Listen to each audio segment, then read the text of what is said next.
சென்னையில் அதிர்ச்சி. கல்லூரி தொடங்கிய முதல் நாளிலேயே சென்னையில் மாநில கல்லூரி மாணவர்கள் 4 பேர் கத்தியுடன் கைது செய்யப்பட்டுள்ள சம்பவம் பரபரப்பை ஏற்படுத்தியுள்ளது. தமிழகம் முழுவதும் கோடை விடுமுறைக்கு பின்னர் கலை அறிவியல் கல்லூரிகள் இன்று திறக்கப்பட்டன.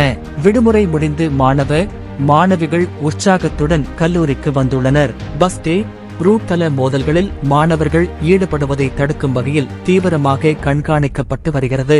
இந்நிலையில் சென்னை புதுவண்ணாரப்பேட்டை டோல்கேட் பேருந்து நிலையம் பகுதியில் இன்று காலை 10க்கும் மேற்பட்ட கல்லூரி மாணவர்கள் கூட்டமாக நின்று கொண்டு போட்டோ எடுத்துக் கொண்டிருந்தனர். அந்த சமயத்தில் புதுவண்ணாரப்பேட்டை போலீசார் அங்கு வந்து அவர்களை பிடித்து விசாரணை நடத்தினர். அப்போது பஸ் டே கொண்டாடுவதற்காக கூட்டமாக இருப்பதாகவும் அதற்காக குரூப் போட்டோ எடுத்துக் கொண்டோம் என்றும் அந்த மாணவர்கள் தெரிவித்துள்ளனர். இதையடுத்து அவர்களிடம் போலீசார் தீவிரமாக சோதனை நடத்திய போது அவர்கள் கத்திகள் வைத்திருந்தது கண்டுபிடிக்கப்பட்டது.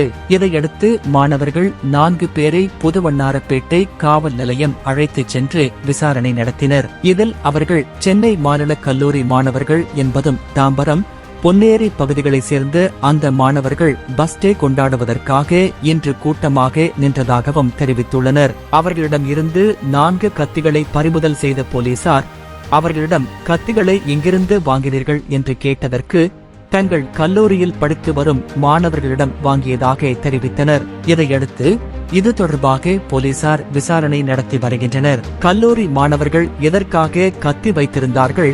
மற்ற கல்லூரி மாணவர்களிடம் மோதல் ஏதேனும் உள்ளதா? அல்லது பஸ் டே கொண்டாடும் போது கத்தியை வீசி வீடியோ எடுப்பதற்காக வைத்திருந்தார்களா என்று விசாரணை மேற்கொண்டு வருகின்றனர்.